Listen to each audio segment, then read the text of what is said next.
sir.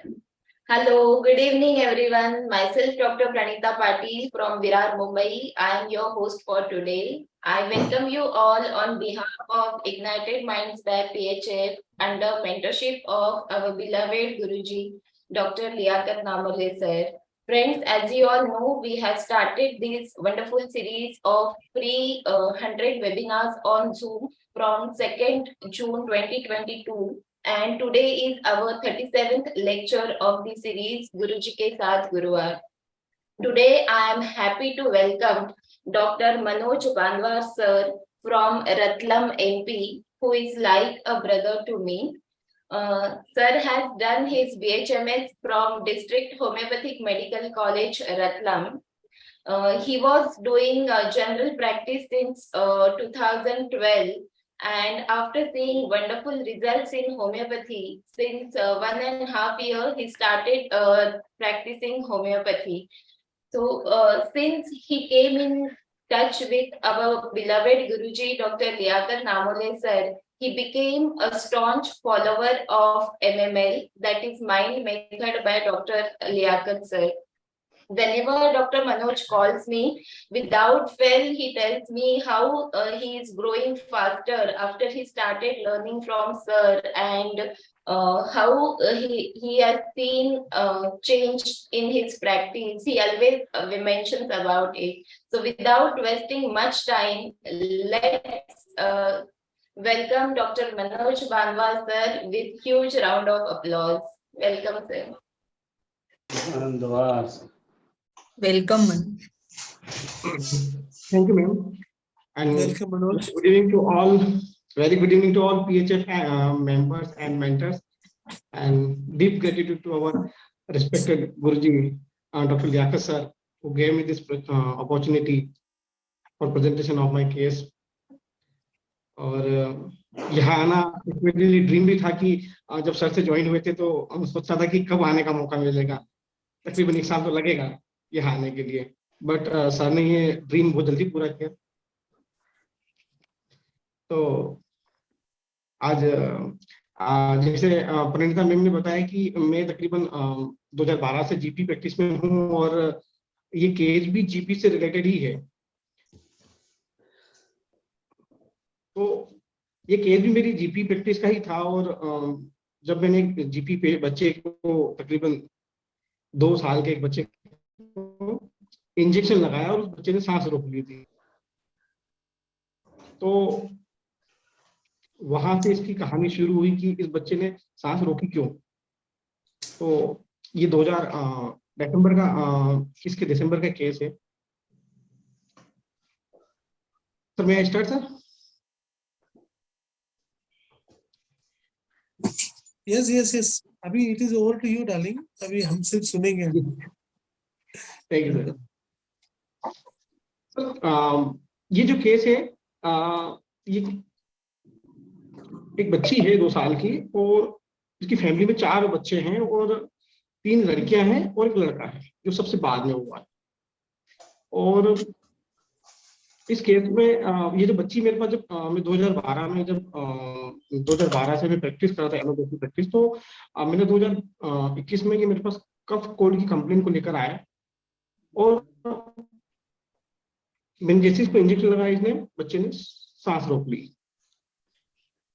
तब मुझे पूछा मैंने कि भाई ये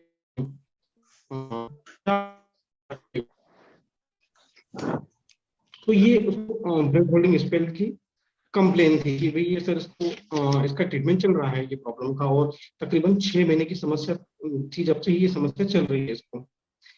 तो थोड़ा सा ब्रेथ होल्डिंग स्पेल के बारे में जान ले कि ब्रेथ होल्डिंग स्पेल क्या होता है, किस कारण से होता है और एलोपैथिक डॉक्टर इसके लिए प्रिकॉशन के लिए क्या क्या एडवाइस करते हैं. तो जनरली ब्रेथ होल्डिंग स्पेल जिसमें हम देखते हैं कि बच्चे सडन अचानक बच्चे किसी जिद करते करते अपनी सांस को रोक लेते हैं और उनकी होठ ब्लू हो जाते हैं और वो एकदम अचानक कई बार जमीन पे गिर जाते हैं और कई बार उनमें कन्वर्जन भी देखे जाते हैं.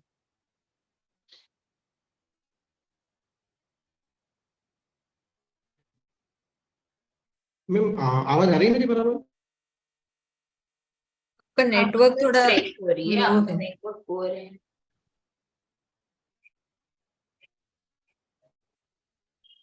अभी दिक्कत आ रही है आवाज में? आवाज आ रही है आवाज बट ब्रेक होके हेलो। आ रही है। ठीक है मैम। आवाज आती है, वीडियो पॉज हुआ है, वीडियो दिखता ही नहीं, आगे ही जाना है, वीडियो हेलो आगे ही नहीं जा रहा, आवाज आ रही है। सर मेरी वीडियो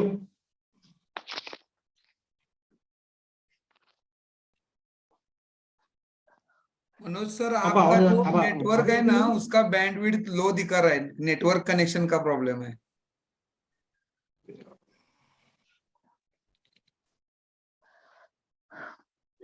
आप कंटिन्यू करिए सर, वो आवाज आ रही है आपकी। जी। तो ब्रेथ होल्डिंग स्पेल के जो मेन जो 3 कारण हैं, वो है सबसे पहला मेन कारण जेनेटिक। अगर ब्रेथ होल्डिंग स्पेल अगर पेरेंट्स में हिस्ट्री रही है तो वो बच्चों में भी कई बार देखने को मिलती है कि फादर को है तो वो उनके बच्चों में भी देखने को मिलेगी। सेकेंड मेजर कारण जो होता है ब्रेथ होल्डिंग स्पेल का, वो है आयरन डिफिशियंसी एनीमिया। जिन बच्चों में आयरन डिफिशियंसी एनीमिया देखा जाता है, वहाँ ब्रेथ होल्डिंग स्पेल होने के चांसेस ज्यादा होते हैं। और थर्ड जो मेजर कारण है, वो है बच्चे का जिद्दी होना, जरूरत से ज्यादा जिद्दी होना। कई बार बच्चे बहुत ज्यादा जिद करते करते अपनी सांस रोक लेते हैं, बहुत ज्यादा जोर से रोते हैं, चिल्लाते हैं और अपनी सांस रोक लेते हैं। ये एक थर्ड रीजन जो है उनका बिहेवियर प्रॉब्लम होता है, जिसकी वजह से उन्हें ये ब्रेथ होल्डिंग का कंप्लेन आता है। जनरली ये बिनाइन कंडीशन होती है। काफी केसेस बिना ट्रीटमेंट के डॉक्टर कहते हैं, एलोपैथी डॉक्टर, की इसको ट्रीटमेंट की ज्यादा नीड नहीं होती है, ये 4 साल 5 साल में अपने आप ही ठीक होते हैं। बट जब ये कंडीशन दिन काफी बार बार प्रोलॉन्ग रिपीटेड होती है, तो ये कई बार कन्वर्जन और फीट्स में कन्वर्ट होने लग जाती है। जैसा कि इस केस में हम देखेंगे कि बच्चे को पहले शुरू में ये प्रॉब्लम एक दिन में 1 या 2 बार आती थी, बट फिर धीरे धीरे धीरे वो बच्चा एक महीने में 4 से 5 बार उसको हॉस्पिटल में एडमिट करना पड़ता था। तो जनरली डॉक्टर कहते हैं कि जब ऐसा कोई कंप्लेन होता है तो आप उसको गुस्सा ना दिलाएं, ज्यादा उसकी जो डिमांड है उसको केयरफुली मान लें, या उसको जो ट्रिगर फैक्टर है रोने करने वाले, उससे उसको बचाएं। और जब ज्यादा प्रॉब्लम हो तो आप उसको मुंह में, अगर वो सांस रोक लेता है तो मुंह माउथ टू माउथ उसको ब्रीथ करके आप होश में ला सकते हैं, या हल्की सी करवट लेकर या मुंह में पानी की छींटे देके इसको आप होश में ला सकते हैं। ये जनरली एलोपैथिक डॉक्टर्स प्रिकॉशन देते हैं और ट्रिगर फैक्टर से अवॉइड होने के लिए कहते हैं कि आप इससे उनको बचा सकते हैं। Voice is clear?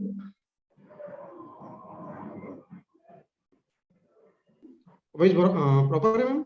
नहीं, Yes, अभी yes, ठीक है, sir. अभी ठीक है, अभी ठीक है। यस सर, कंटिन्यू करें। तो ये ब्रेथ होल्डिंग स्पेल के मेजर कारण होते हैं, और ये प्रिकॉशन हमको करने पड़ते हैं। जनरली हम भी कई बार, हमारे पास जो बच्चे आते हैं तो हम स्प्रिट वगैरह सुंघा कर उनको होश में लाते हैं, और डॉक्टर घर पर उनको पानी छीट कर करने के लिए जो भी मैनेजमेंट करने के लिए कहते हैं। तो ये केस एडवांस स्टेज में आ चुका था कि बच्चे को हर चौथे 5वें दिन हॉस्पिटल में एडमिट करना पड़ता है।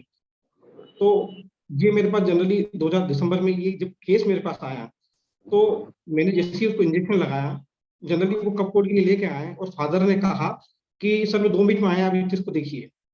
तो मैंने उसको जैसे ही उसकी वाइफ ने कहा सर आपको लगा दी इंजेक्शन, टेंशन वो आएंगे जब तक हम ट्रीटमेंट लेके चले जाएंगे। मैंने उसको इंजेक्शन लगाया और तुरंत ही उस बच्चे ने सांस रोक ली अपनी। तो मदर के चेहरे पे बिल्कुल शिकन नहीं आई कि भाई बच्चे ने सांस रोक ली। तो मुझे थोड़ा अजीब लगा कि ये क्या हुआ एकदम। तो मदर के चेहरे पे कोई शिकन नहीं, बट उसके फादर फटाफट दौड़ के आए और उन्होंने उसके मुंह में ऐसे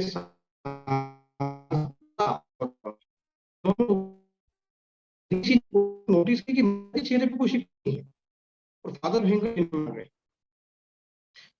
कब से है ये? बोले कि सर ये 1.5 साल हो गया है इसको, और का ट्रीटमेंट चल रहा है गुजरात में। उन्होंने कहा कि ये 6 से 8 साल पूरे लेगा, ये 6 से 8 साल पूरे लेगा ठीक होने में, तब तक आपको मेडिसिन देना है। तो मैंने कहा कि आप 3-4 दिन बाद इसको नॉर्मल कंडीशन में लेके आई है मेरे पास। तो वो चौथे पांचवें दिन मेरे पास दोनों हस्बैंड वाइफ लेकर आए। बच्ची मेरे क्लिनिक पर आकर खेलने लगी, मेरे स्टेथ को उठाने लगी, मेरी जो बुक्स वगैरह उसको उठाने लगी, मतलब इवन सभी चीजों को वो उठा उठा कर देखने लगी। तो मैंने उनसे पूछा कि ये तकलीफ कब और कैसे शुरू हुई। तो उन्होंने कहा कि सर ये जब से 6 महीने की थी तब से इसको ये प्रॉब्लम स्टार्ट हुआ, तब हमको समझ नहीं पड़ा, और तब ये कुछ 1.5-2 मिनट पर जैसे हम उसको थपथपी मारते हैं या कुछ थोड़ा सा हिलाते डुलाते तो ये नॉर्मल हो जाती थी। उसके बाद ये धीरे धीरे जब बड़ी तो हमने पीडियाट्रिक को दिखाया, तो उन्होंने कहा कि भैया ये सांस रोकने की एक प्रॉब्लम है, इसके लिए आपको प्रॉपर ट्रीटमेंट लेना पड़ेगा, और इसको ठीक होने में तकरीबन 6 से 8 साल लगते हैं, तकरीबन 6 साल तो लगेंगे ही लगेंगे। तो मैंने पूछा कि भाई ये कब कब इसको ये प्रॉब्लम आता है। तो उन्होंने बोला कि सर अगर ये बाजार में गई है या मार्केट में गई है और इसने किसी चीज को मांगा और हमने मना दिलाने से मना किया कि नहीं बेटा ऐसा गलत होता है ये, क्योंकि कई बार सर इसको कफ कोल्ड का प्रॉब्लम बहुत ज्यादा होता है, तो ये ऐसे टाइम पे फ्रूटी पेप्सी ये ठंडी चीजें मांगती है, तो हम उसका थोड़ा सा विरोध करते हैं कि नहीं नहीं बेटा ये गलत चीज है, ये नहीं खाना अपने को। इतने में वो बहुत जोर से ऐसा मुट्ठी बंद करके इतना तेज गुस्सा करती है और जमीन पे लेट जाती है और वहीं पे सांस रोक लेती है। मतलब हम इसके लिए किसी भी चीज के लिए जब मना करेंगे तो ये बहुत तेज गुस्सा करेगी, चिल्लाएगी, और वहीं ये रोएगी भी नहीं, रोना शुरू भी नहीं होगा, और ये गिरकर बेहोश हो जाती है। तो मैंने पूछा कि और, तो बोले कि सर अब तो ये कंडीशन है कि जब भी मैं घर से बाहर जाता हूँ हस्बैंड के, वो आई जब मदर की गोद में गई भी नहीं, हमने ये चीज देखा कि वो बच्ची शुरू से लेकर एंड तक फादर की गोद में ही बैठी रही। तो मैंने कहा कि अब क्या अब क्या कंडीशन होता है घर पे। तो बोले सर बच्ची मेरे बिना रह ही नहीं पाती सर, फादर ये बात बोल रहे हैं कि बच्ची मेरे बिना नहीं रह पाती है।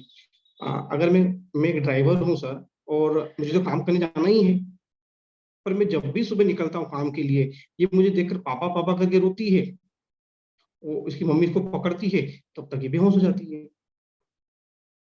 जिस दिन मैं घर पे नहीं होता हूँ उस दिन ये तकरीबन 7 से 8 बार बेहोश होती है।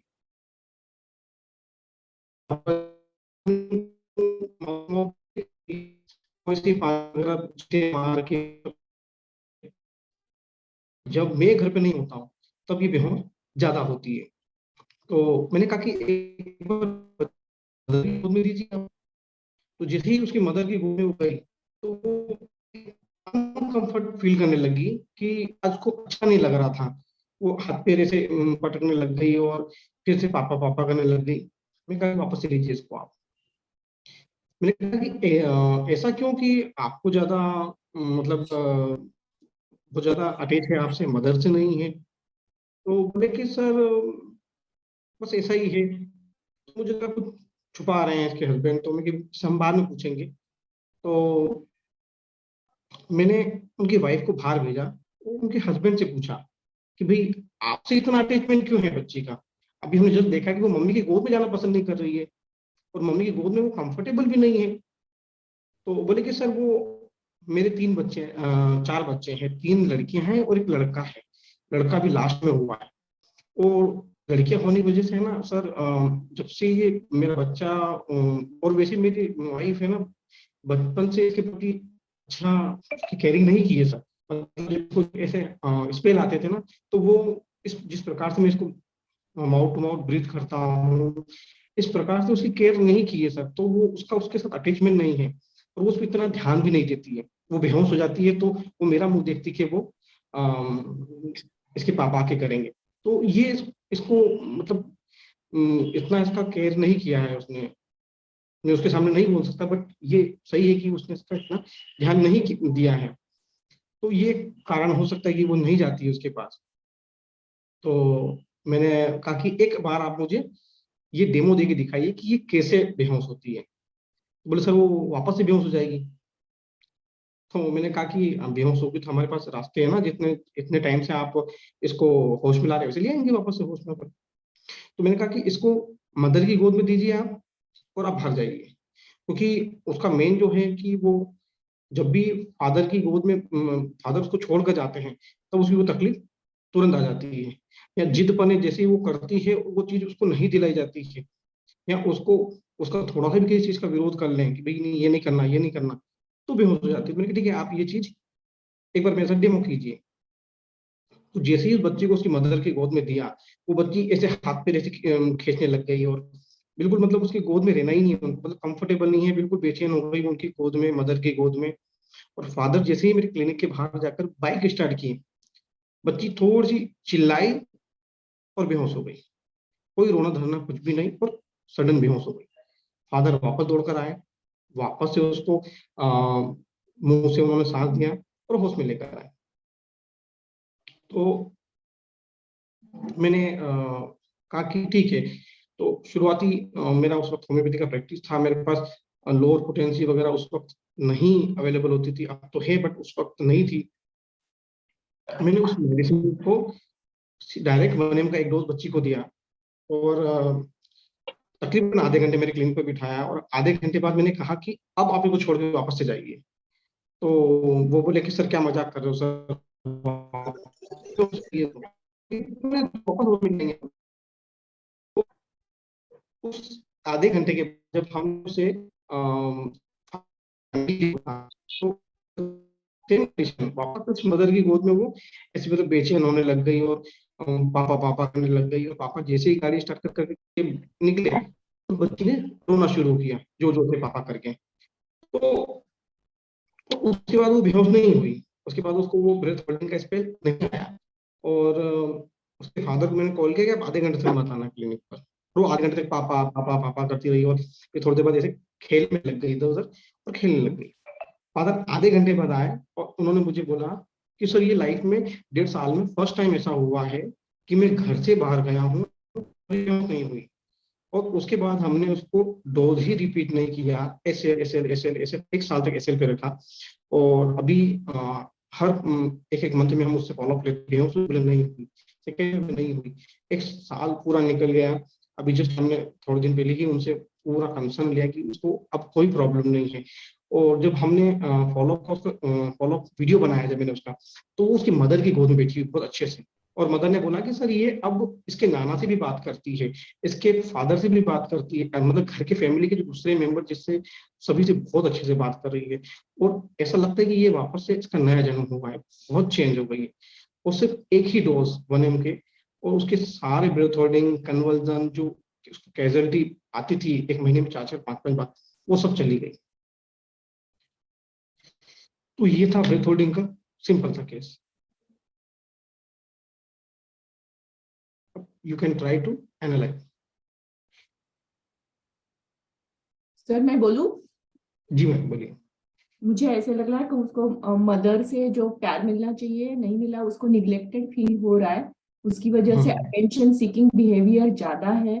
फादर से प्यार चाहिए, अटेंशन चाहिए, इसलिए वो सबकॉन्शियसली कहीं ना कहीं ये फेंटिंग अटैक्स आ रहे हैं, ब्रेथ होल्डिंग के स्पेल्स आ रहे हैं, जो हम फेनिंग सिक ऐसे समझ सकते हैं। Temper tantrums, obstinate children, delusion, neglected she is, ये सब लिया तो पल्सटीला आता है और डीडी tarentula. Okay. Good evening sir. जी मैम। हाँ सर, अगर ये केस में देखा जाए तो फेनिंग सिक बहुत मार्क है। केस के हिसाब से ये बच्ची पल्सटीला लग रही है, पर एक रूब्रिक है sir, attach father child are attach to the, उसमें सिर्फ सिंगल मेडिसिन साइक्लामन भी है सर। ये बच्ची फादर से बहुत अटैच है ना। जी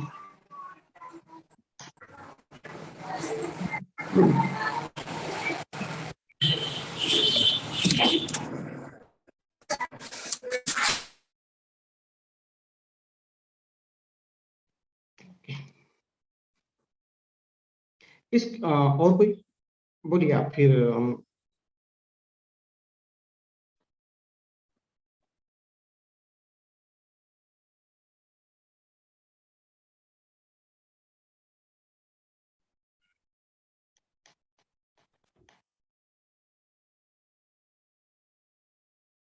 मतलब इस बच्ची को थोड़ा सा भी आप किसी चीज के लिए मना नहीं कर सकते। एक कितना लेकिन रूही के बच्चे होते हैं ना, रूही के बच्चे, उनको संभाल के रखना है। आपने उसको इस चीज के लिए मना किया तो बेहोश, उस चीज के लिए मना किया तो बेहोश, आप उसको किसी चीज के लिए मना ही नहीं कर सकते। ये पेरेंट्स कहते हैं कि सब इतना डर लगता है हमको कि ये कोई ऐसी चीज ना मांग ले जिससे ये बीमार हो जाए, और ये बीमार हो जाएगी तो हम इंजेक्शन भी नहीं लगवा पाएंगे इसको। वहां इंजेक्शन लगाएंगे वहां भी बेहोश हो जाएगी। तो सर हमारी तो जान हमेशा धक धक करती रहती है कि ये कोई ऐसी बाजार में हम इस वजह से उसको बाजार भी लेके नहीं जाते कि इसने कोई ऐसी चीज डिमांड कर ली और हमने मना कर दिया तो ये वहीं बाजार में बेहोश हो जाएगी और वही जमीन पे पड़ जाएगी और बेहोश हो जाएगी, सांस रोक लेगी। तो सर हमारे लिए बड़ा ऑकवर्ड सिचुएशन बन जाता है।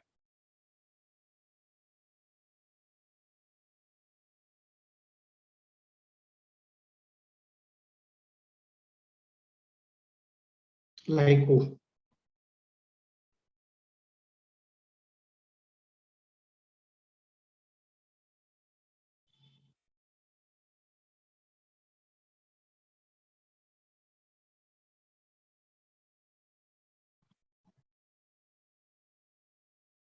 मोस्कस, कैमोमिला।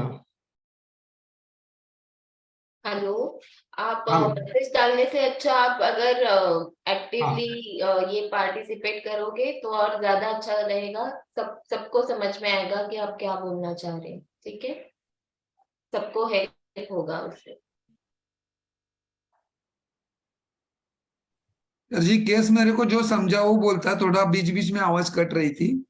जी इसको माँ का जो प्यार मिलना चाहिए वो तो मिला नहीं है। 3 लड़की के बाद एक लड़का हुआ है तो ऑब्वियसली अपने पास जेंडर डिफरेंशिएशन की वजह से मेल चाइल्ड के तरफ ही जास्त उसका अट्रैक्शन रहेगा मदर का।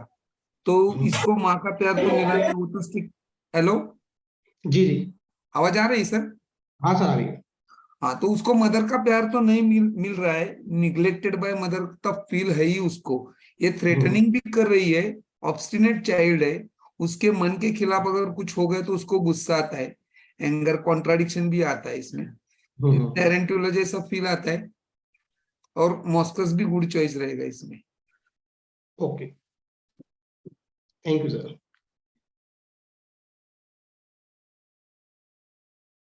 और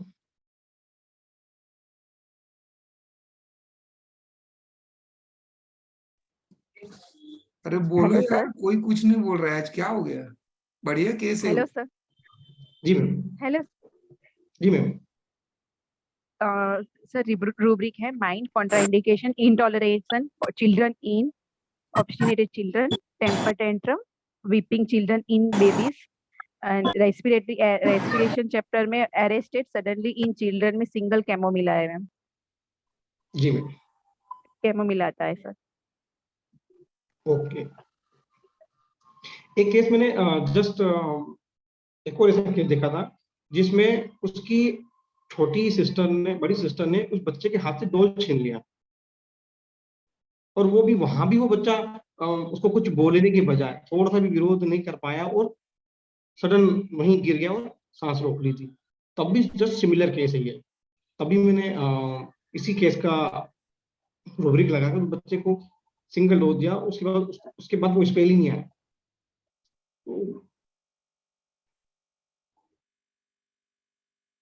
हेलो। जी मैम। Good evening sir. जी मैंने rubric anger on contradiction and जी one more rubric sir, anger refuse when things he wants to.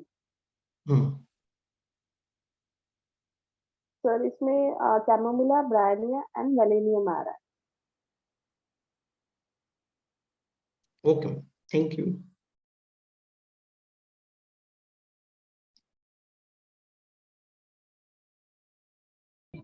To mother जी है, उसकी मदर अच्छी नहीं लगती।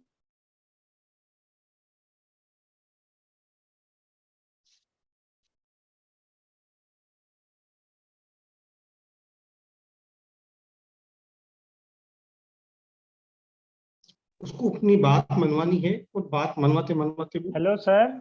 जी मैम। जी sir. Good evening. Good evening sir. मेरा रूब्रिक है ailment from love, disappointment, anger, contradiction from fanning, fainting, fanning, fainting, paroxysm in, और fanning sick to be tarentula sir. Okay.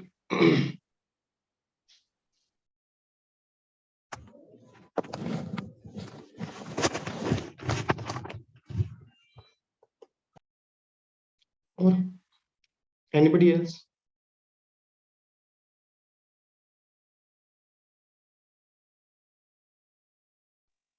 Hello जी। हाँ सर, मैंने रूब्रिक्स लिए। एक तो वो फेनिंग सिक करती है, she is clinging to her father, there is neglected feeling from her mother, लेकिन वो फादर को क्लिंग करती है, contradiction, intolerance of, temper tantrums है उसको, और वो क्लिनिक में जब आई थी तब हर एक चीज को वो टच कर करके देख रही थी। आपने बोला कि बुक भी कुछ तो खोल के देखा उसने, तो क्यूरियस, तो उस पर से मुझे पल्सेटिला लगता है सर।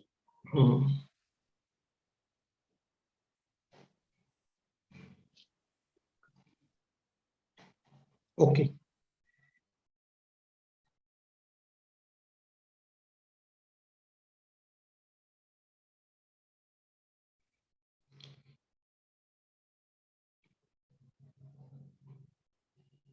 Anybody else? इस केस का बिल्कुल कोर रूब्रिक ही देखेंगे आज हम। मतलब इस पूरे केस की जान है ये, जो मैं भी आपको एक्सप्लेन करने जाऊंगा। मतलब कुछ भी गुंजाइश ही नहीं बचती उसको बताने के बाद कि हम क्या दूसरा लें। तो सोराइनम की रूब्रिक बताएं कि सोराइनम क्यों?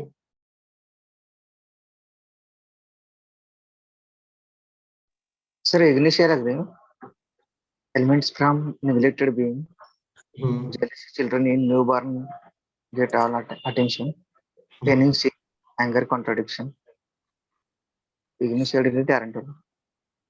सोराइनम की रूब्रिक है माइंड 4 सेकंड फीलिंग है, ऑब्स्टिनेट चिल्ड्रन है, और माइंड प्लेफुल है। सर 4 सेकंड फीलिंग क्यों? वो जब उसके पिताजी चले जाते हैं ना उसको छोड़ के, तो अकेले रह जाती है। इसके पीछे का कारण क्या है? 4 सेकंड फीलिंग का कारण नहीं, वो उसके फादर को मिस क्यों करती है? मम्मी निगलेक्ट करती है। यस, मम्मी नेग्लेक्ट करती है, मम्मी ध्यान नहीं देती है। अगर मम्मी नेग्लेक्ट नहीं करती तो वो पापा को मिस नहीं करती। ओके। मेन रीजन मम्मा नेग्लेक्ट कर रही है, मम्मा उस पर ध्यान नहीं दे रही है, जैसा उस पे उसका केयरिंग होना चाहिए वैसा कर नहीं रही है मम्मी, इसलिए वो पापा को मिस कर रही है।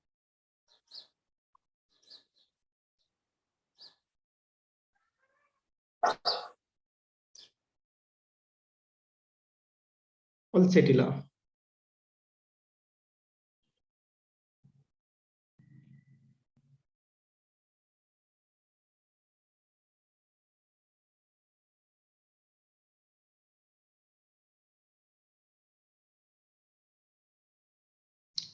और कोई? सर क्या हम ये रूब्रिक ले सकते हैं sir? Contradiction elements from throw themselves angrily on the floor, cannot get their breath when in the least opposed। ये सिचुएशन में ये अप्लाई कर सकते हैं सर?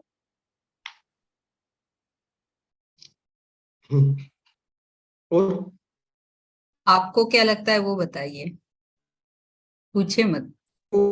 मैम मुझे लग रहा है शायद कहीं I am not sure whether this is lack of attention given by the mother or whether it is against her desire that the father is going away, so contradiction, और वो oppose करने के लिए maybe she is losing her breath and she is getting this spell। the second thing I feel is more relevant, I don't know, I could be wrong।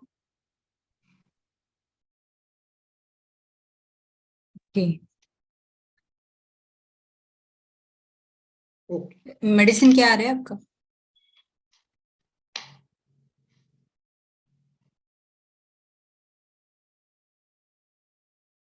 कहाँ गए? कौन बोल रहा था?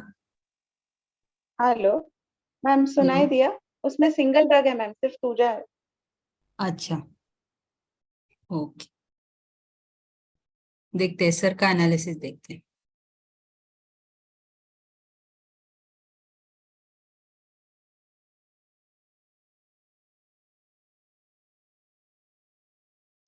ये भी बड़ा मस्त कंडीशन है कि बच्ची मदर की गोद में नहीं रह रही है और फादर के पास जा रही है। तो वैसे हमारी रेपर्टरी बड़ी खूबसूरत है कि जब हमारी लिंक बनती है तो हर चीज के रूबरिक उस कंडीशन से मैच खाते हैं। तो ये भी एक बड़ी अच्छी कंडीशन है। इस पे भी थोड़ा सा विचार किया मैंने कि ऐसा क्यों है कि ये मदर के पास नहीं रह रही है और फादर के पास जा रही है। तो एक रूबरिक तो आपने बहुत अच्छे से पकड़ा कि ये नेग्लेक्ट कर रही, नेग्लेक्टेड का फील है कहीं ना कहीं मदर की तरफ से। और कोई?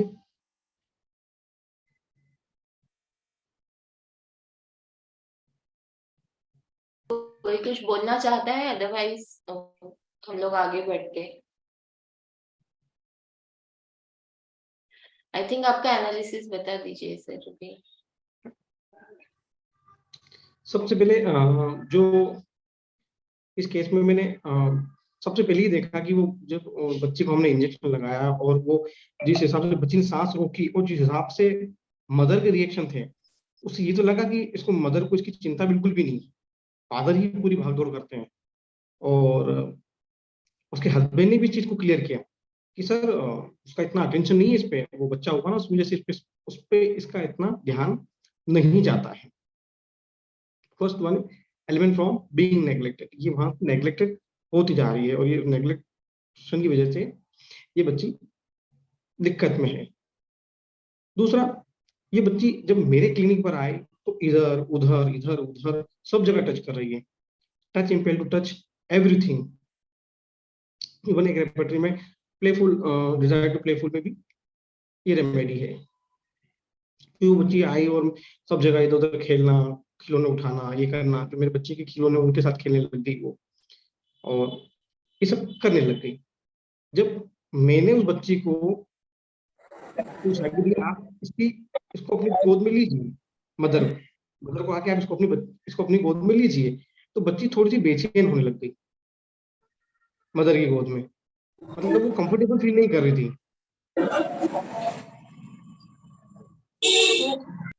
Third rubric is restlessness, nervousness in mother's lap. माँ की गोद में वो कंफर्ट नहीं है, रेस्टलेस बिल्कुल, मतलब हाथ पे खींचा खाची कर रही है, मतलब उसको कंफर्ट फील नहीं हो रहा है, उसको पापा चाहिए। पापा इसलिए क्योंकि मदर उसको ठीक से ध्यान नहीं करती है, तो बस उसको सिर्फ पापा ही पापा चाहिए। हमने जब उसको पूछा कि क्या होता है जब इसको बेहोशी के स्पेल आते हैं, बोले सर बाजार में कुछ भी हम इसको थोड़ा सा कुछ दिलाते हैं, ये देख लेती है और हम मना कर देते हैं कि भाई नहीं बेटा ये गलत है, ये इससे आपको सर्दी खांसी हो जाएगा, नहीं ऐसा वैसा। वहां इसको तकलीफ आती है, यहाँ इसका उसी किसी बात को इसने बोला और उसको हमने काट दिया कि नहीं बेटा ये नहीं। तो रूब्रिक है जस्ट अभी जिन्होंने बोला है मैम ने, element from contradiction aggravate can not get their breath when in the least opposed throw themselves angrily on floor. जैसे गुस्सा खा के ऐसा जमीन पे गिर जाती है।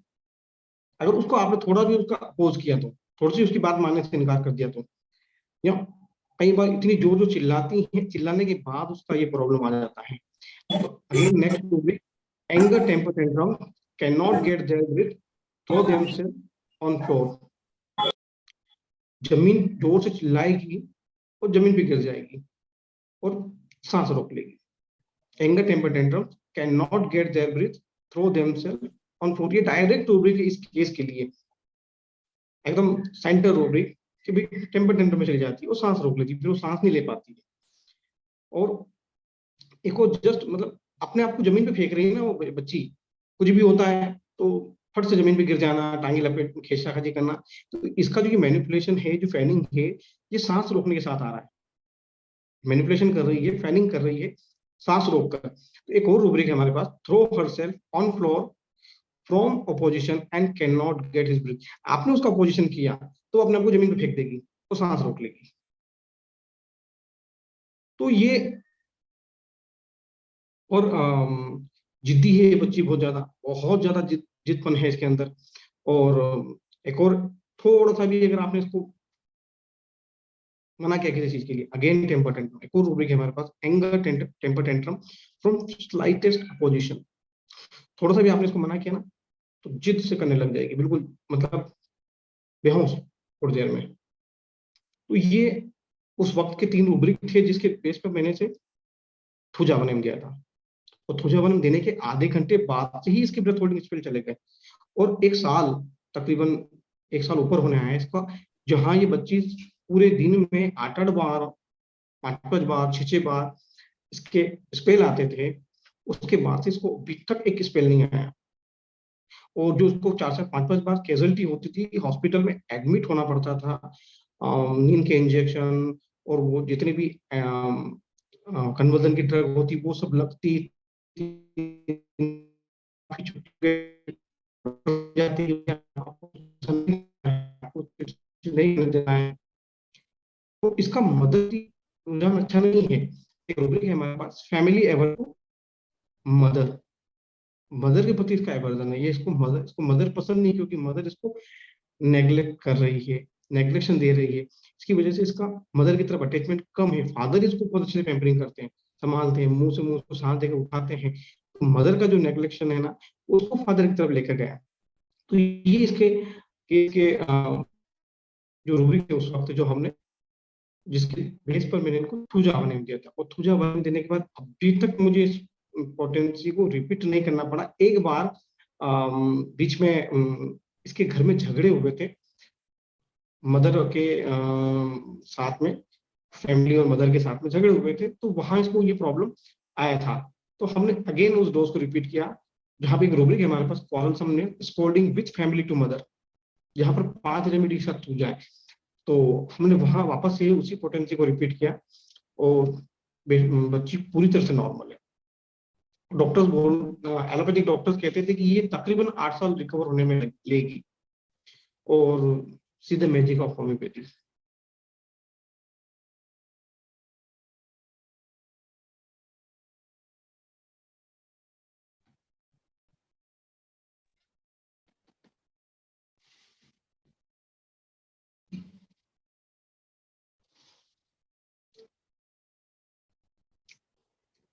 जिस वक्त मैंने ये केस देखा था, सिर्फ मुझे 3 बहुत ज्यादा प्रोमिनेंट दिखी थी। वो चीज थी, ये बच्ची एक तो बहुत ज्यादा कंट्राडिक्ट करती है, मतलब इसको कंट्राडिक्ट ज्यादा से भी, इसको अगर आपने किसी चीज के लिए मना किया कंट्राडिक्शन, तो कंट्राडिक्शन मैंने मार किया। सेकंड, इसको बिल्कुल भी मदर के प्रति जो नेग्लेक्ट फीलिंग है उसको मार किया। और ये बच्ची बहुत ज्यादा सांस रोक रही थी, तो मैंने रेपिटेडली तो सांस से रिलेटेड रूब्रिक सर्च करना शुरू किए। तब मुझे एंगर टेम्पर टेंट्रम से रिलेटेड रूब्रिक मिला, और जिसमें सिंगल थूजा है। और थूजा देने के बाद में ये बच्ची पूरी तरह ठीक हो गई।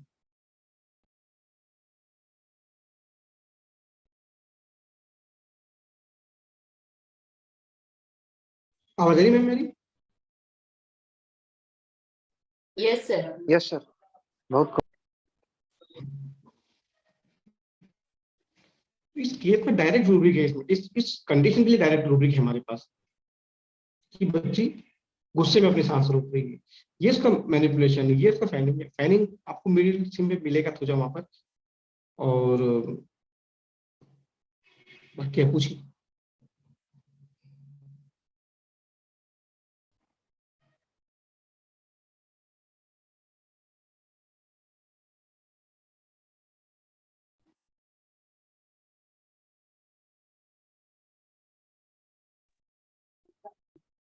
हेलो। जी मैम। हाँ सर, हो गया कि कुछ और है अभी? नहीं, मेरा हो गया है। किसी को कुछ पूछना है पूछ सकते हैं।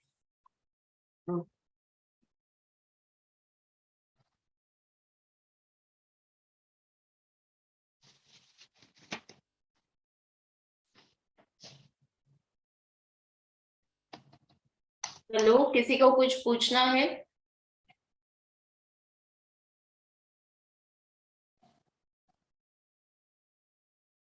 Hello.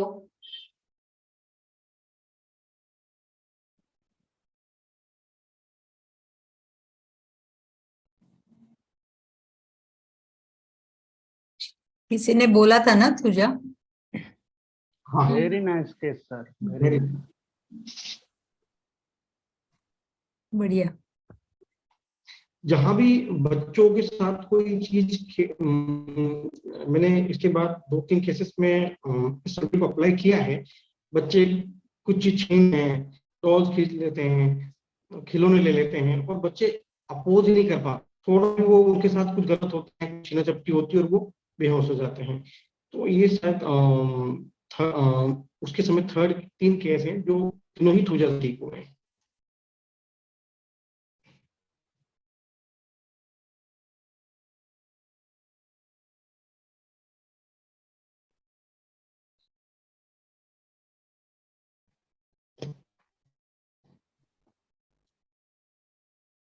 I think we should conclude. Mansi madam. Thank you sir, बहुत अच्छा केस था। हाँ, वंडरफुल केस।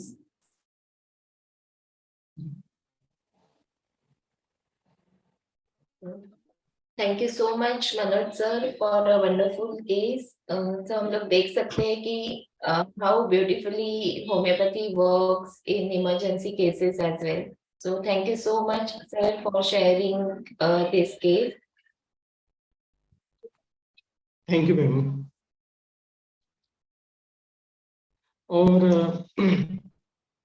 मैम लास्ट में मैम थोड़ा सा सर के बारे में बोलना चाहूंगा मैं कि अगस्त में मुझे कहीं से पता चला था कि सर की क्लासेस वगैरह चलती है। तब तक मुझे सर की कोई जानकारी नहीं थी कि कैसे क्या सर से जुड़ते हैं, क्या होता है। तो किसी ने जानकारी दी मुझे, तो मैं सर से जुड़ा। और उसके बाद मैंने सर के जो ऑब्जर्वेशन है, सर के जो बहुत फाइन बारीकी जो रूब्रिक की बारीकी है, जो मुझे नहीं लगता मैंने कहीं सीखी होगी या कोई, मुझे नहीं लगता कोई सिखा पाएगा इन सब चीजों को। हंसी से किसी को पकड़ लेना, हल्की सी उसकी टेढ़ी सी स्माइल, हंसी में जवाब दे देना, उसको पकड़ लेना, तो ये सब चीजें सर से सीखी हैं। और जब भी मैंने कोई बड़ा केस ठीक किया तो मैं सर को कॉल करके बताता हूँ, सर मैंने वो स्लीप डिस्क का केस, पेशेंट ने ऐसा बोला, ऐसा दिया और वो पेशेंट रिकवर हो गया। तो मैं सर को जनरली बताता हूँ कि सर मैंने ऐसे ऐसे केस देखे हैं। और बताया था ना सर, वो अफेक्टेशन ऐसे करते हैं, वो कम्युनिकेटिव ऐसे करता है। तो सर के जो ऑब्जर्वेशन है वो बहुत सॉलिड काम आते हैं हमारी डे टू डे प्रैक्टिस के अंदर, और बहुत मजा आता है। इतना एंजॉय करके सर की जो 100 डेज की क्लास को मैंने एंजॉय किया कुल मिला के। सर का पार्ट 1 बहुत सॉलिड था। हम अब वेट करते हैं कि सर का पार्ट 2 आएगा और हमको बहुत कुछ सीखने को मिले। तो sir thank you so much. Thank you बेटा। मुझे बहुत अच्छा लगता है जब आप लोग ग्रो करते हो ना। आई am very very happy when you people grow and cure the cases. And भले क्योर करो मत करो, देखो आपको समझ में भी आ रहा है ना, क्योर तो अपने आप होता है पेशेंट, है ना। हम तो सिर्फ उसको स्टिमुलेट कर देते हैं होम्योपैथिक दवाई से, है ना। But if you are able to spot it and if you are able to spread the knowledge also, I am very happy. वही है अपने जीवन का मकसद, तो वही है कि आप लोग ग्रो करो, है ना। बाकी तो बाकी हम लोग कुछ करना है कि नहीं, ये चीज कर सकते हैं बेस्ट तो हम वो करेंगे, है ना। बट इससे ज्यादा सेटिस्फेक्शन किसी चीज में नहीं कि आप लोगों को फील कर पाओ। No other thing that has given me most satisfaction than this. I am there for everyone. जी sir. Very nice concept, very nice, बहुत अच्छा understanding. God bless you Manoj. And और भी आपको फिर मौका मिलेगा, और भी आपसे cases. Thank you sir. Thank you so much sir.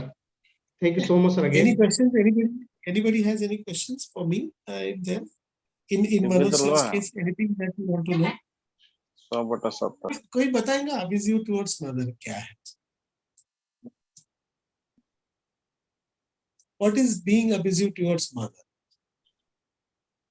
चलो बताइए, कोई बताएगा what is abusive towards mother? Sir mother के थ्रू उसका जो दुरुपयोग किया जा रहा है, या उसके तरफ उसका जो उपयोग होना चाहिए उसका दुरुपयोग हो रहा है। नहीं, abusive to mother ऐसा रूब्रिक है ना, abusive to mother। ऐसा रूब्रिक। अब्यूजिव टुवर्ड्स मदर ना, मतलब माँ के प्रति अब्यूजिव है, क्या रीजन है?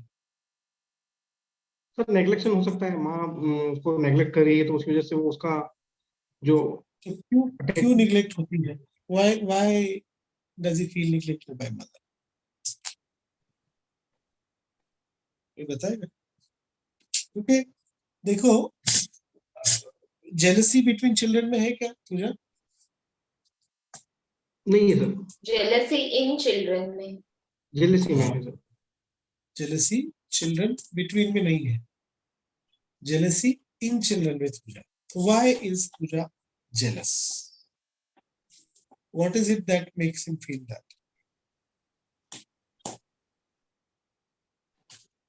बता। वो खुद वीक है ना, पूजा खुद वीक फील करती है। छोटा बच्चा, छोटा बच्चा, इन चिल्ड्रन ना, बच्चे बच्चे मतलब डिपेंडेंट ना, जो जिसको खुद को अधिकार नहीं ना। चिल्ड्रन मतलब जो खुद देखो, चिल्ड्रन का मतलब क्या होता है कि जो हम लोग बोलते हैं ना, बच्चे देश का भविष्य है, तो एक वो कि वो तो भविष्य है, लेकिन डिपेंडेंट भी होते हैं ना, they are not self sufficient ना, क्यों खुद का खुद कर सके ऐसे नहीं है ना बच्चे, ऐसा कोई रूब्रिक नहीं है ना, इंडिपेंडेंट चिल्ड्रन है नहीं ना। इंडिपेंडेंट भले होते हैं, अपन इंडिपेंडेंट पे सल्फर नेक्सोमिका वगैरह देते हैं, है ना, परंतु वो खुद में ये नहीं होते ना कि खुद का ध्यान रख सके, तो फिर वो प्रिकॉशंस हो जाते हैं, है ना। जो खुद का ध्यान रख सकते हैं या ऐसा कर सकते हैं, तो वो प्रिकॉशंस हो जाते हैं ना। अब प्रिकॉसिटी में भी तुझा नहीं है ना, प्रिकॉसिटी नहीं है, तो क्या वजह है? What is it that makes him? Precocity में है तुझा, वेरी गुड, है ना। कंप्लीट रेपर्टरी में प्रिकॉसिटी में तुझा है। सर हाँ बोलिए। अब्यूजिव नॉर्मली हम लोग कभी गुस्से में इसलिए भी होते हैं कि जो हमें चाहिए होता है वो अगर ना मिले तो मे बी कि the abusive is not normal. No ऐसा नहीं, यूजुअली बोलो, नॉर्मली मत बोलो। नहीं अच्छा ओके। अब्यूजिव मतलब कहने का मतलब है कि अब्यूजिव इंसान कब होगा? नहीं, मतलब कुछ भी हो, जब मेरे साथ बात कर रहे हो तो शब्द सही इस्तेमाल करो और अपने शब्दों का समर्थन मत करो गलत शब्दों। ओके हाँ, तब बात करो।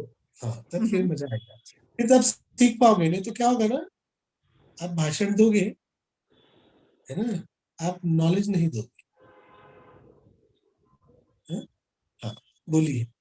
मैं ऐसा बोल रही थी कि यूजुअली अब्यूजिव अगर हमें जो चाहिए वो अगर न मिला हो और उसके लिए डिप्राइव किया गया हो या उसकी वजह से तकलीफ हुई हो, तो कई बार हम ऐसा किसी को अब्यूज करते हैं। तो पॉसिबिलिटी हो सकती है कि थूजा चाइल्ड को ड्यूरिंग जेस्टेशनल लाइफ मदर से जो मिलना चाहिए पेट में, हाँ नहीं, हाँ पेट वाला मत जाओ, न्यूट्रिशनल बाहर। ओके तो उधर मत जाओ बेटा, उधर मत जाओ, वो बेकार चीज, उधर मत जाओ। एजम्पशन वाला नहीं करने का बेटा। देखो स्पेकुलेशंस एजम्पशंस में होम्योपैथी नहीं है। देखो होम्योपैथी कितना सिंपल है, जो रेमेडी प्रूव की गई है हेल्दी ह्यूमन बींग्स पर, या जो पॉइजनिंग में रिपोर्ट्स मिले हैं, मतलब जो चीजें प्रूवन है, वो सिम्टम्स लेके उसको हमने अप्लाई करना है। This is homeopathy, this is what doctor Herman has said and this is what is been proven over the period of more than 200 years now. जब से होम्योपैथी आई है दुनिया में, डॉक्टर हेरमन साहब ने जब से अपने को होम्योपैथी का तोहफा दिया है, तब से this is been proven that it is the proving symptoms and application in the sick, that's it. तो ये माँ के पेट वाला मत जाओ। बच्चा ना, अभी see we are talking about children ना, we are not talking about what is it called, बच्चा जो माँ के पेट में, तो उसको क्या कहते हैं, फीटस नहीं है ना। The rubric is abusive towards mother. अभी abusive towards mother of children नहीं है, ये भी समझो आप। प्रिकॉसिटी है, जेलसी इन चिल्ड्रन है, प्रिकॉसिटी है, अब्यूजिव मदर टुवर्ड्स है। तो माँ को गाली दे रहा है, एक अब्यूजिव मतलब एबनॉर्मल यूज कर रहा है माँ का, मतलब माँ का इस्तेमाल कर रहा है।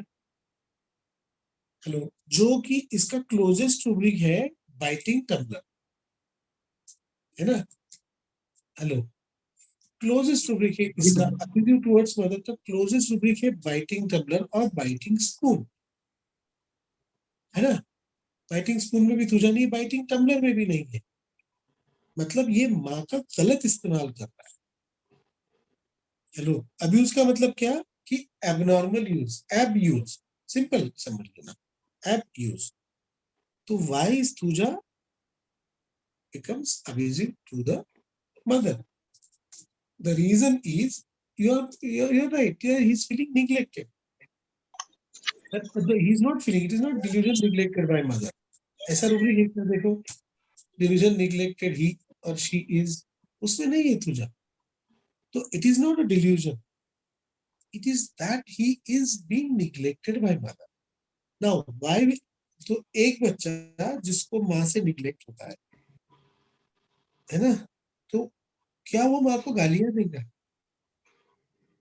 नहीं, आप माँ को गाली थोड़ी दे सकते, क्योंकि कुछ रीजन हो सकते हैं ना, किसी के अपने अपने रीजन होते हैं कि क्यों, जैसे उससे बड़े बच्चे हैं तो जेलसी चिल्ड्रन बिटवीन में नहीं है तुझा, मतलब he is not feeling jealous of the other child कि यार इसको मम्मी ज्यादा प्यार करती, मुझे नहीं कर, इसके अंदर जेलसी है, मतलब ये जेलसी से भरा हुआ है। तो ऐसे कौन से बच्चे होते हैं जिनके अंदर जेलसी होते हैं? तो ऐसे बच्चे जो जेलस होते हैं वो क्या करते हैं, दूसरे का अच्छा चाहते हैं क्या?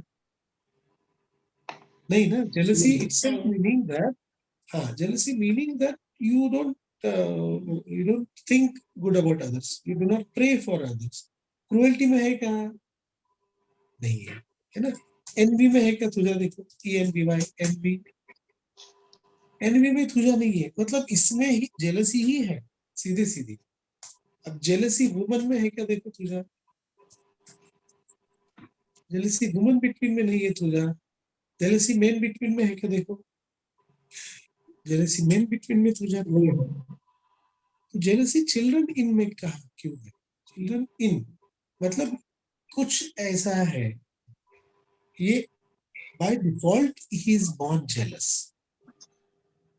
हेलो, बाय डिफॉल्ट जैसे उसका प्रोसेसर ही जेलस बॉर्न हुआ है। हेलो, प्रोसेसर ही जेलस बॉर्न हो जाता है उसका। अब the reasons can be anything.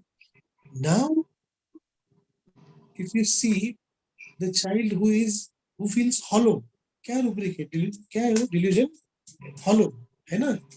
Delusion hollow में है ना, सॉरी डिल्यूजन क्या है वो? ब्रिटल ना, जी सर, डिल्यूजन ब्रिटल ना। हाँ ब्रिटल मतलब क्या? कांच का टुकड़ा, जी सर, कांच की तरह जो क्या कहते हैं उसको, नाजुक, नाजुक नहीं, और भी उसके भी कुछ अलग मराठी मतलब थोड़ा सा भी जिसको टच लग जाए वो, है ना। Glass handle with care, fragile, तो wants to be handled with care, है ना। एक्चुअली क्या होता है, तो why is तुझा close to Pulsatilla? Is this because they both feel very नाजुक, they feel very नाजुक, but तुझा ये है कि टूट जाता है, वो शीशा हो या दिल है, दिल हो टूट जाता है। अब ये कौन सा बंदा है जो जेलस था, जो माँ को गाली दे रहा है और जिसको ब्रिटलनेस लग रहा है? अगर कोई हॉलो है, कोई ब्रिटल है, तो उसको तो माँ का प्यार दुलार चाहिए ना। पर इसको ये है कि माँ का प्यार दुलार, माँ का निग्लिजेंस, जहां पर उसको माँ की वार्मथ मिलनी चाहिए थी, जहां पर माँ का प्यार, माँ का केयर, माँ का नर्सिंग मिलना चाहिए था, उस वक्त नहीं मिला। और ये रॉन्ग सफर में नहीं जाता है कि मेरे साथ गलत हुआ, ये नहीं जाता है। इसको जब ये चीज रियलाइज होती है कि मेरे को माँ ने निग्लेक्ट किया है, एक डिलीजन निग्लेक्टेड में नहीं जा रहा है, तो माँ ने निग्लेक्ट करने की वजह से तुझा गलत रास्ते पर चला गया, और गलत रास्ते पर जाने वाले बच्चों के मुंह से एमसीबीसी की गालियां निकलती जा, स्पेशली माँ को अगर ये अब्यूज कर रहा है आकर के, मतलब ये उस तरफ गया हुआ है, वो रेड लाइट एरिया, वो वाला डाउनटाउन जहाँ पे सब गुंडे, चरस, अफीम, वो और जो कम उम्र में ही जो उस राह पे चले जाते हैं, वेनेरियल डिसीज की तरफ जाते हैं. Why has Thuja? Why do they develop venereal warts at the private parts, especially in women? Bunch of cauliflower. मतलब why gonorrheal? है ना, gonorrhea में क्यों इस्तेमाल हो रहा है, उसके डिस्चार्जेस gonorrheal क्यों, है ना, क्योंकि वो उस तरफ जा रहा है, उसका रुझान उस तरफ जाएगा, उसका जो इंक्लिनेशन है वो उधर जाएगा, विकेडनेस की तरफ जाएगा. तब फिर इसको खोखलापन लगेगा, तब इसको ब्रिटलनेस लगेगा.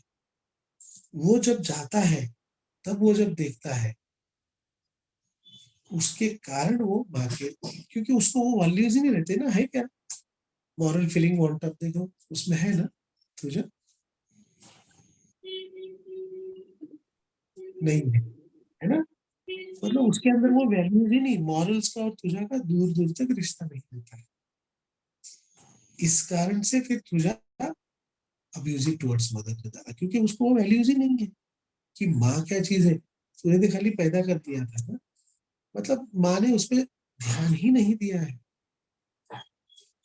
समझ गए, मतलब typical so called, sorry for the word, prostitutes child, बच्चा पैदा करके छोड़ दिया, है ना, वो वाले टाइप के बच्चों में आपको तुझा ज्यादा मिलेगा. या फिर एक माँ के 8-10 बच्चे हैं, बस पैदा करके छोड़ दिया, और माँ फिर अपने इसमें है, माँ या तो अय्याशी में है, या फिर माँ अब्यूज में है बेचारी. अय्याशी का तो कम, बेचारे माँ अय्याशी में वेरी रेयरली आप देखो, अब्यूज में ही मिलेगी आपको, जिसके अंदर बाप भी शराब पी कर आता है, माँ को मार रहा है, शराब पी के बच्चे पैदा कर रहा है, गाली गलौज कर रहा है, काले धंधे में है, कुछ भी सट्टा गुटखा बेच रहा है, इलीगल उस तरीके के एक्टिविटीज में है. तो वैसे माहौल में तुझा, जो माँ ने उसको नहीं, जैसे बाप खराब भी हो तो माँ उसको नजदीक लेती है, बेटा वो चीज पे ध्यान मत दे. माँ उसको अच्छी अच्छी स्टोरियां सुनाएगी, माँ उसको नमाज पढ़ाएगी, भजन कराएगी. अगर स्लम में भी हो, अगर आपका रिलीजियस, अगर आपका थिंकिंग है प्रॉपर स्पिरिचुअल वाला, तो आप उस तरफ नहीं जाते हो. वो सब तुझा को नहीं मिलता है, तब जाके तुझा अब्यूजिव की तरफ जाता है. ओके, कभी पढ़ाऊंगा मैं तुझा कंप्लीट केस बता के इंशाल्लाह, पर आप आज के लिए I think this is enough. इसीलिए तुझा हमको कई बार हम अस्थमा में भी यूज करते हैं, है ना, और पल्सेट लैब का कॉम्प्लीमेंट्री क्यों है, because of this what is it, the brittleness. Okay, जी sir, thank you sir. Thank you, sir, for wonderful learning of Thuja. बहुत मजा. Thank you. This is not complete thing that I told, but just an idea. When I'll teach Thuja, inshallah, I'll tell the whole story of Thuja. I'll try to tell the whole story of Thuja. Okay, sir. Thank you. One more thing, अभी आज Manoj sir का अपने experience सुना ही, sir के साथ जुड़ने के बाद उनका कैसे ट्रांसफॉर्मेशन हो रहा है, इनफैक्ट काफी हद तक हो चुका है. और इसके पहले भी हमने स्पीकर्स देखे हैं जो सर के साथ जुड़ने के बाद उनका प्रैक्टिस में क्या चेंजेस आए हैं. तो अगर आप भी सीखना चाहते हैं सर से, तो फ्लायर पे मेरा नंबर है, आप मुझे कांटेक्ट करो. हमारे कुछ ऑनलाइन कोर्सेज है एंड आई एम श्योर वो डेफिनेटली आपको हेल्प करेंगे आपके प्रैक्टिस में ग्रो करने के लिए. तो आप मुझे कांटेक्ट करो, मैं आपको कोर्सेज के डिटेल्स बता दूंगी. चलो, thank you. Thank Let's you. continue. Bye, bye Manoj. Bye, thank you everybody. और Thank you, आपको sir. कुछ भी क्वेरीज हो, आपको कुछ भी अगर चाहिए कि हम पढ़ाएं, तो आप YouTube फिर क्रिटिसाइज भी करो, कोई प्रॉब्लम नहीं है. We are open to everything. जो भी है, आपको जो लग रहा है जरूर डालो, क्रिटिसाइज करो. कुछ ये लग रहा है तो जरूर लिखो, कोई प्रॉब्लम नहीं है. हम कोशिश करेंगे इम्प्रोवाइज करने की. We are not close, nowhere close to Dr. Kent and Dr. Herring and all the stalwarts, Dr. Sankaran sir, Vijay sir. ये तो हमारे भी आइडॉल्स है. तो we are nowhere close to doctor Mithun Kaswal, but हमको कुछ जो भी छोटा मोटा मिला है वो हम लोग बता रहे हैं, है ना। मतलब वो तो बड़े सिनेमास्कोप वाले सिनेमा वाले लोग, हम लोग छोटे छोटे शॉर्ट फिल्म है हमारी, समझ लो we are short films, right. But आप जरूर बताएं, हम कोशिश करेंगे कि कुछ टॉपिक्स जो आपको चाहिए वो कवर करें, ठीक है। Thank you, God bless.